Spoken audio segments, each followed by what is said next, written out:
WhatsApp அறிமுகப்படுத்தும் புது அம்சம். இனி அன்ரெட் மெசேஜ் பிரச்சனையே இல்ல. படிக்காத புது மெசேஜ் நோட்டிபிகேஷன் தொல்லையாக இருக்கிறது என்று நினைப்பவர்களுக்கு வாட்ஸ்அப் ஒரு புதிய அம்சத்தை உருவாக்கி வருகிறது.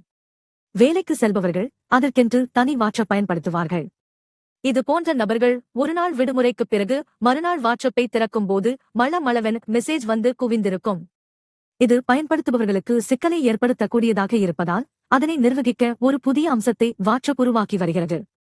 வேலைக்கு செல்பவர்கள் மட்டுமல்ல, வீட்டில் இருப்பவர்களுக்கும் தொடர்ந்து படிக்காத புது மெசேஜ்கள் ஒட்டுமொத்தமாக வருவது சிக்கலாக இருக்கும்.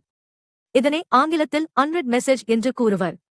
இது போன்ற சூழ்நிலையை சமாளிக்க வாட்ஸ்அப் தற்போது களமிறங்கியுள்ளது. இந்த அம்சம் நடைமுறைப்படுத்தப்பட்டால் தானாகவே படிக்காத மெசேஜ்களின் எண்ணிக்கையை வாட்ஸ்அப் கிளியர் செய்துவிடும். இந்த புது அம்சம் இன்னும் டெவலப்மெண்ட் ஸ்டேஜில்தான் உள்ளது. இதன் மூலம் வாட்ஸ்அப்பை திறக்கும் பயனர்கள் திறம்பட நிர்வகிக்க முடியும்.